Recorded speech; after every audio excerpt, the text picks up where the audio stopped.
It's a beautiful morning here in Port Moody.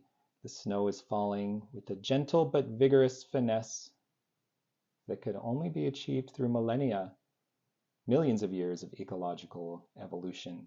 Should you consider questioning science? In other words, if you are a blind follower of a scientist or group of scientists or a scientific company or some other large body, would you consider that questioning them may be the right thing to do? And the type of behavior that I'm seeing, first of all, are regular good citizens who are following their leaders obediently, and that's fine. After all, that's what leaders like. They want obedient drones. The second I'm seeing among the population are scientists, very educated people who are versed and adept at reading research, educated at least to a grade 12 level, but most of whom are doctors, since they're my friends, but also researchers and doctors who interact with human beings on a day-to-day basis. Or they are ordinary citizens with an interest in science who happen to have a desire to not be blindly obedient, but to actually investigate the workings of what's going on, and they prefer to discuss and investigate scientific issues as they arise. So some people may think that actually this is what a responsible citizen would do. They should be doing their due diligence because this is a democracy, after all. And nowadays, all the research is accessible online. There's no excuse really for anybody with the intelligence and the desire to refrain from accessing any scientific research they want. They can access PubMed or any of the research, published research online. So I want to take a logical approach here, since I'm a former philosopher, to decide whether it is appropriate to question science, and specifically not questioning the scientific process per se, but questioning information which is presented to me as being a scientific fact. Should I question it? So to begin with, we can look at the definition of science. Science is an empirical method consisting of observation, hypothesis, testing, and conclusion with a new observation. And at this point, you would refine the hypothesis. So the conclusion is actually a new observation because you're seeing something new. You are confirming or seeing something new, and then you're going to refine your hypothesis. And this kind of goes in a circle, and then you test again and conclusion again. So, for example, oh, I made an observation. It seems like this teapot is boiling faster when I'm at the top of a mountain than it does when I'm at sea level. At sea level, it's 100 degrees Celsius, but it seems like is it 95 or something? It seems faster when I'm at the top of a mountain. So, oh, I think here's my hypothesis. If I put a thermometer in here, it will show that it's boiling lower than 100 degrees. So you do it and you're like, oh, wow, it's boiling at a 95 degrees at the top of the mountain. At sea level, it's boiling at 100 degrees. Well, that's interesting. Well, maybe it's because of the air pressure. Maybe the air pressure. So you're going to hypothesize that it's the air pressure and create an explanation. And then maybe you'll use a barometer and you'll say, well, wow, the barometric pressure is changing. That's actually changing how quickly my water is boiling. So you test it again. And wow, isn't science fun? Look at all the stuff that I just learned.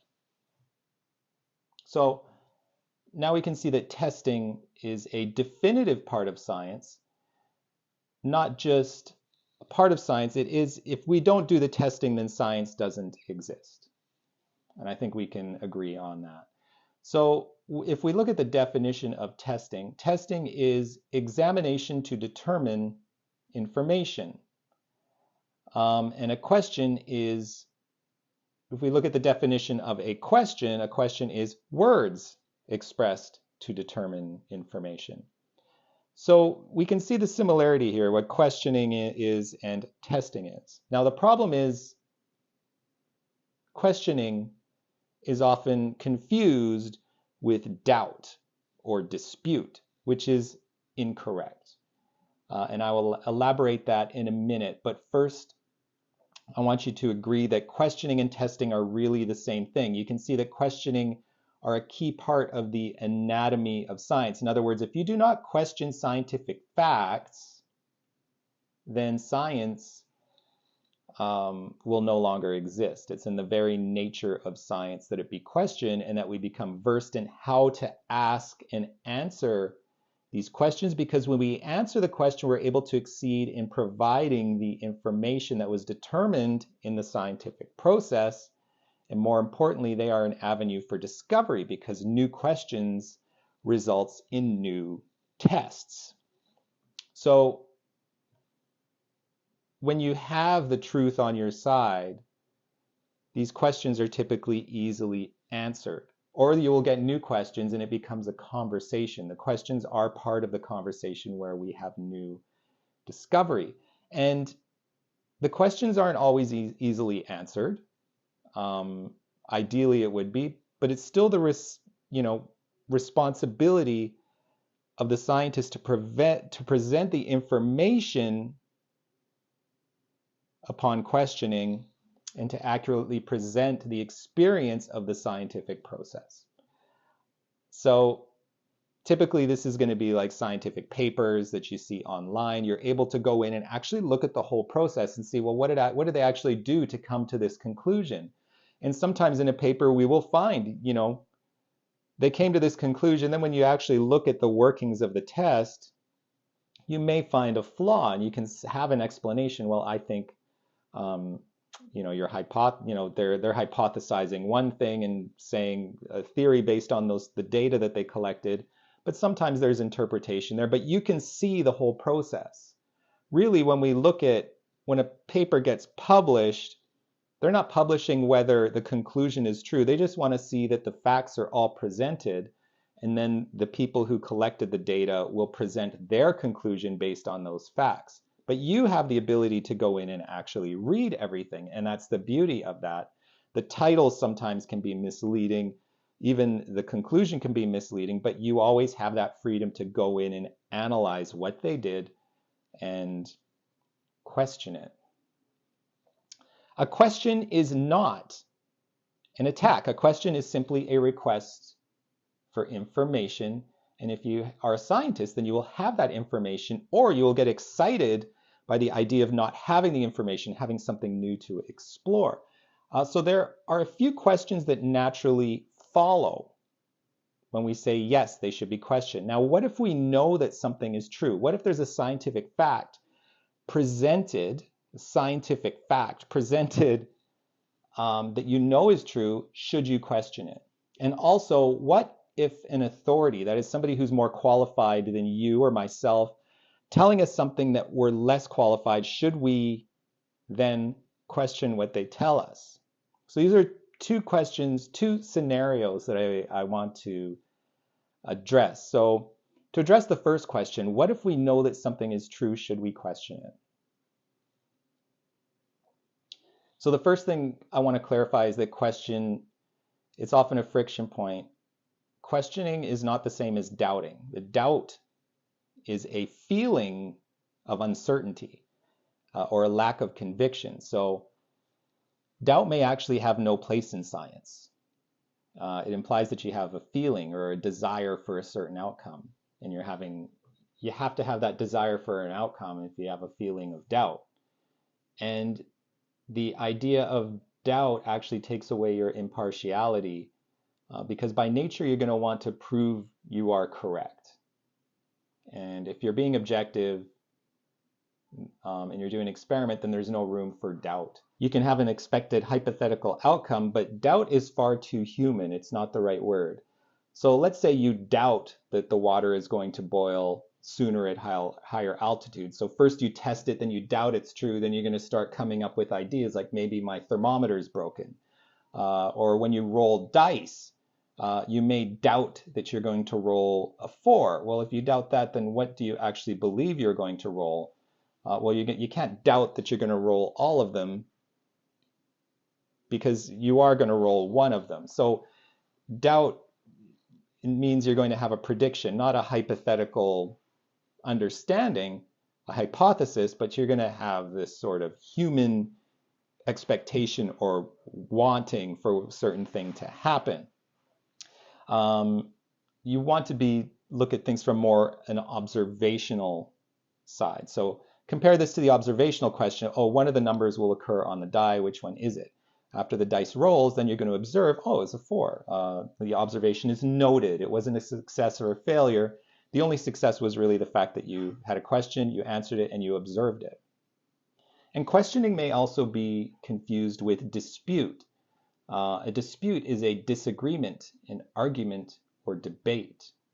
So when you have two scientists speaking philosophically, they know that truth is exposed by facts and that questioning with the sole purpose of discovery is enjoyable and is the facts which are disagreeing, not the people. This is called philosophia, which means love of thought. Dispute is often accompanied, unfortunately, by philonokia, which is the love of winning. So during a dispute, people will pick sides with the idea of winning, whether for personal reasons or political reasons. This is a motivation that is often used to encourage debate, but can simultaneously cloud our judgment if one debater has more skill than the other, and it becomes not very fair.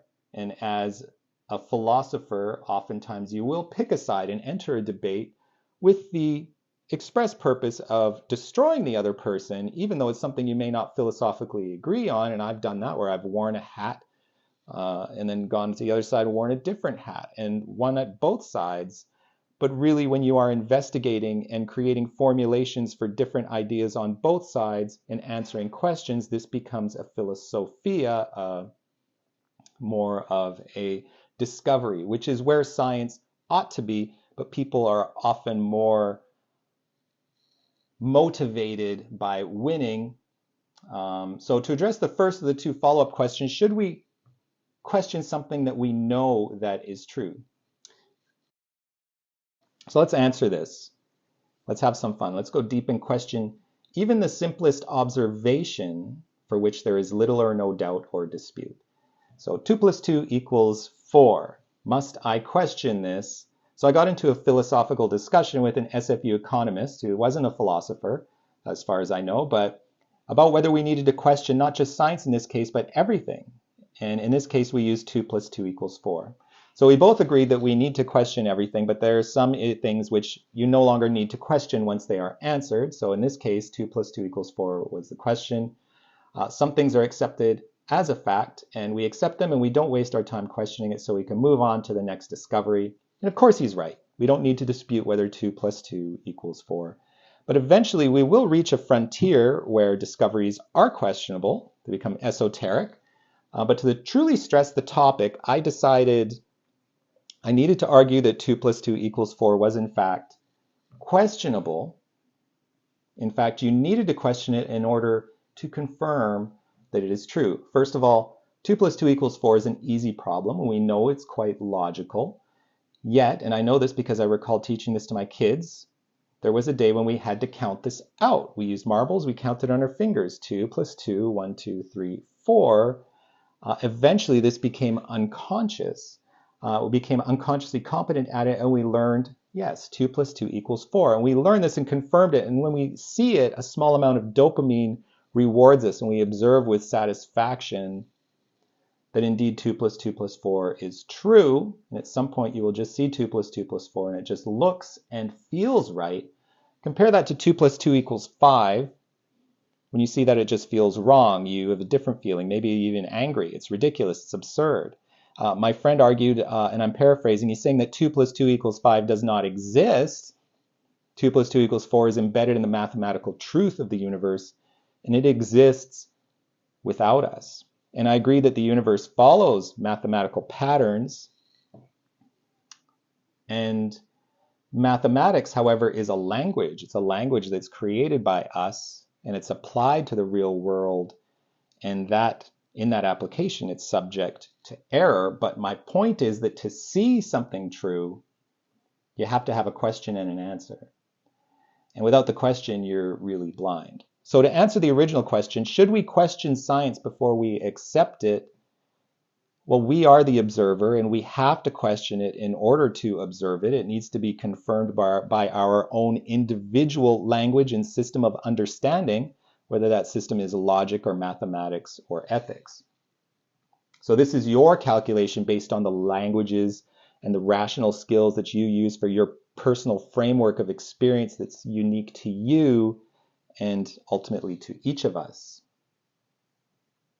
But at some point, there's going to be some front line where you're going to want to outsource that understanding and decision making to other scientists and experts. And this outsourcing isn't always necessary.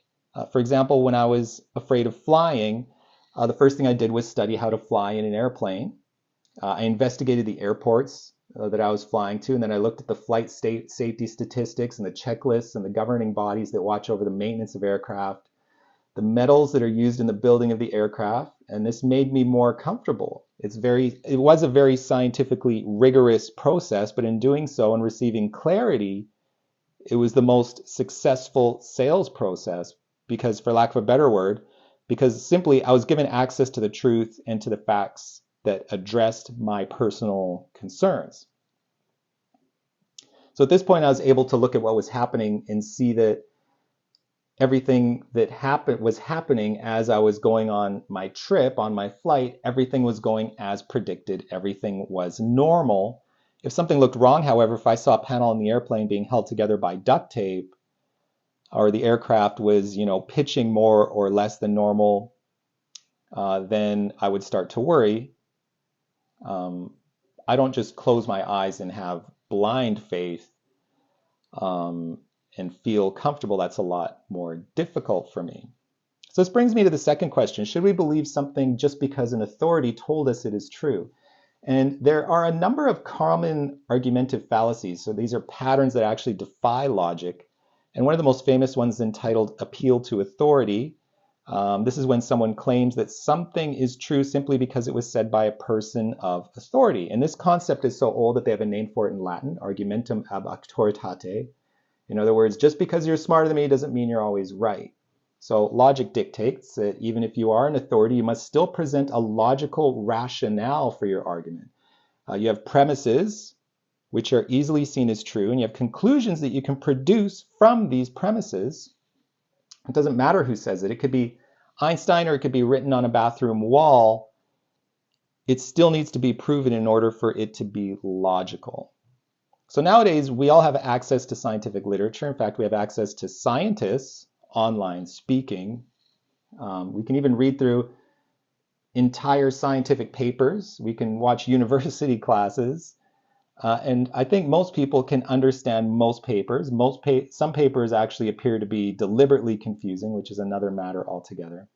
But so what happens when we don't question science? Well, let's say we're told that something is true under the cloak of science, and we have confidence in them because A, they have authority, or B, we believe in science in general, or maybe we have confidence in the individual because we believe they are honest and good and we trust and respect them. So we don't question them, we follow them, we buy the product, we obey them. We, in essence, are outsourcing our thinking to them. And we detach ourselves from the responsibility of investigating the veracity of what they are saying in an act of faith, which is very, if not lazy, it's opulent. It's a nice way to live, isn't it? Take me Apple, Tesla, take me Big Pharma, do what you will, and you can just live a happy life. I belong to you now. Not Microsoft, though. Microsoft sucks. I haven't forgotten Windows Vista. And if we stop investigating, then this relationship becomes very similar to a religion, or more specifically, a dogma. So a dogma is a principle or a set of principles laid down by an authority as undeniably true. So now we become vulnerable, even as doctors, to doing something that is not beneficial, and we become vulnerable to being manipulated by people who wear a cloak of science. So recently I heard a leader saying, when you question me, you question science. And I say, good. We should question science. I agree. If they don't agree that they should be questioned, well, I don't think they know what science is anymore. So now the only reason to ask people to not question you would be because they want to influence your actions and tell you what to do or help you do or buy something. And this is another branch of philosophy called politics. And politics, you may have heard of it. Politics has very little to do with science. Politics is about intention and science is about investigation. So the situation that is most common is that, for example, drug companies will find new compounds and conduct research with the express purpose of finding a useful therapeutic purpose for it, and then they will patent it and sell it for a huge profit. So the investigation is led by intention, and they search until they find success. And this is okay, but given the motives, it is even more important to ask the questions because without seeing the research and assessing the efficacy as well as the short and long-term safety, an individual can't make an informed decision. And in some cases, the doctor will make the decisions for you if they're allowed to. Sometimes actually the doctors can't because they're following standard procedures and protocols stated by regulators. But generally, the doctor and patient will collaborate in what is called informed consent, where the patient is informed and they give an educated permission for the doctor to give treatment. So it is always the doctor's responsibility to inform and the patient's responsibility to provide consent. So at this point, we have to act with care based on the will of the patient. What is in that individual's best interest? Are they comfortable with the treatment, that I'm going to provide? When we get into this realm, we have scientifically presented information for a patient. We gauge, it's not really science anymore. It actually goes into the politics and ethics of the interpersonal relationship. Should I get this treatment? In my case, the adjustment. Should I have my kids get this treatment as well as my wife? Should I bring my child and my baby in to have their spine checked so that their spine will develop optimally and so that they develop a relationship with me, the chiropractor, and grow up with chiropractic care and help them be the healthiest and strongest they can be? It is the questioning, really, and the information that you get from it that allows you to make health decisions for yourself and your family by thinking freely. As I know you already are, you 35 ambassadors of natural health and scientific awareness. So I hope you found that interesting. I hope this helps you find peace as you discover to your heart's content and act based on your heart's intent. Bye.